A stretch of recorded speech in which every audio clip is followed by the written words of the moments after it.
नमस्कार, मैं प्रवीण पांडे और आप देख रहे हैं एजुकेशन पोस्ट। आज हम बात करने जा रहे हैं नए यूजीसी एक्ट और यूजीसी इक्वालिटी रेगुलेशन 2026 की। यह वही नियम है जिसको लेकर देश भर में बहस हो रही है, विरोध भी हुए हैं और मामला सुप्रीम कोर्ट तक पहुंच गया है।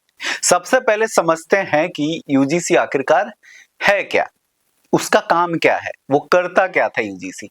यूजीसी यानी यूनिवर्सिटी ग्रांट कमीशन, जिसकी स्थापना 1956 में हुई थी।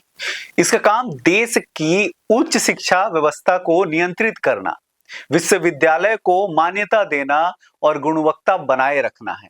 अब तक यूजीसी के ज्यादातर नियम सलाह या गाइडलाइन की तरह थे, जिन्हें मानना अनिवार्य नहीं होता था। लेकिन 2026 में पहली बार यूजीसी ने इक्विटी और भेदभाव से जुड़े नियमों को कानूनी रूप दे दिया। यानी अब यह केवल सुझाव नहीं बल्कि अनिवार्य नियम बन गए हैं।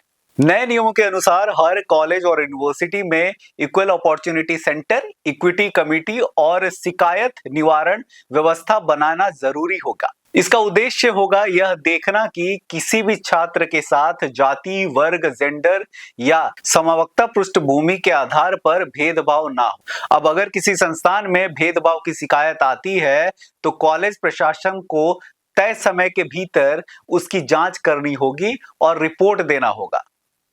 नियम ना मानने पर कॉलेज की फंडिंग, कोर्स और यहां तक की मान्यता पर भी असर पड़ सकता है।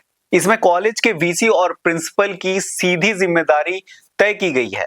वहीं सरकार का कहना है कि यह कानून इसीलिए लाया गया क्योंकि देश के कई उच्च शिक्षा संस्थान में आज भी भेदभाव की शिकायतें सामने आती हैं। सरकार मानती है कि बिना सख्त कानून के समानता केवल कागजों तक सीमित रह जाती है, लेकिन यहीं से विवाद शुरू होता है। आलोचकों का कहना है कि नए नियम पर भाषा साफ नहीं है। भेदभाव की परिभाषा स्पष्ट न होने से इन नियमों का गलत इस्तेमाल हो सकता है। इसी कारण सुप्रीम कोर्ट ने इन नियमों पर फिलहाल रोक लगा दी है।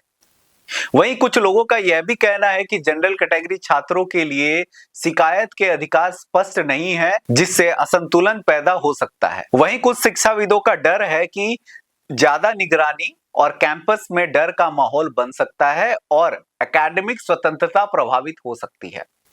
वहीं दूसरी ओर इस कानून का समर्थन करने वाले कहते हैं सालों से दबे हुए वर्गों को अब असली सुरक्षा मिलेगी। पहले शिकायतें दबा दी जाती थी, अब जवाबदेही तय होगी।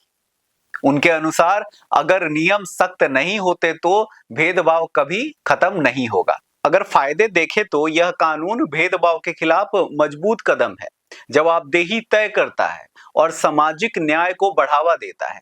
लेकिन अगर वही नुकसान देखें तो नियमों की अस्पष्टता, गलत इस्तेमाल का खतरा और सभी वर्गों के बीच संतुलन की कमी बड़ी चिंताएं हैं। फिलहाल सच्चाई यह है कि यह कानून पूरी तरह लागू नहीं हुआ है।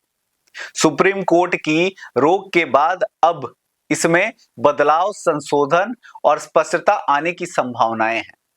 अतः मैं यही कहना चाहूंगा कि समानता जरूरी है, लेकिन उसके साथ साथ कानून का स्पष्ट, निष्पक्ष और संतुलन होना भी उतना ही जरूरी है। वहीं यूजीसी एक्ट 2026 एक ऐतिहासिक सुधार भी बन सकता है और अगर सही तरीके से लागू ना हुआ तो बड़ा विवाद भी। आप इस कानून के बारे में क्या राय रखते हैं? अपने विचार जरूर साझा करें। तब तक के लिए मैं इजाजत लेता हूं। नमस्कार, धन्यवाद।